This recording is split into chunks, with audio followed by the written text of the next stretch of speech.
যুক্তরাষ্ট্রের president Donald Trump বলেছেন ২ বছর ধরে সংঘাতরত ইসরায়েল এবং গাজা নিয়ন্ত্রণকারী সশস্ত্র রাজনৈতিক গোষ্ঠী হামাস তার প্রস্তাবিত যুদ্ধবিরতি পরিকল্পনার প্রথম পর্যায়ে বাস্তবায়নের প্রতিশ্রুতি দিয়ে স্বাক্ষর করেছে।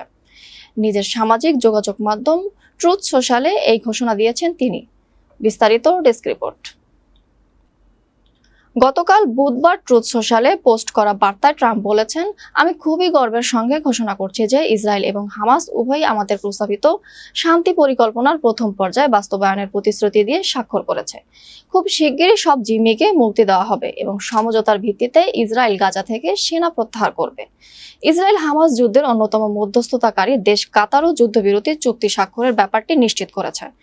দেশটির পররাষ্ট্র মন্ত্রণালয়ের মুখপাত্র মাজেদ আল আনসারি সামাজিক যোগাযোগ মাধ্যম এক্সকে পোস্ট করা এক বার্তায় বলেছেন, আমরা মধ্যস্থতাকারী এই মর্মে ঘোষণা করছি যে আজ রাতে গাজায় শান্তি স্থাপন সংক্রান্ত নতুন পরিকল্পনার প্রথম পর্যায়ের সমস্ত শর্ত ও বিধান বাস্তবায়নে একটি চুক্তি স্বাক্ষর হয়েছে। এই চুক্তি স্বাক্ষরের জেরে গাজায় যুদ্ধের অবসান ঘটবে, সমস্ত ইসরায়েলি জিম্মি ও ফিলিস্তিনি কারাবন্দীরা মুক্তি পাবে এবং গাজায় ত্রাণ সামগ্রী প্রবেশে আর কোনো বাধা থাকবে না। চুক্তির বিস্তারিত বিষয়গুলো পরবর্তীতে ঘোষণা করা হবে।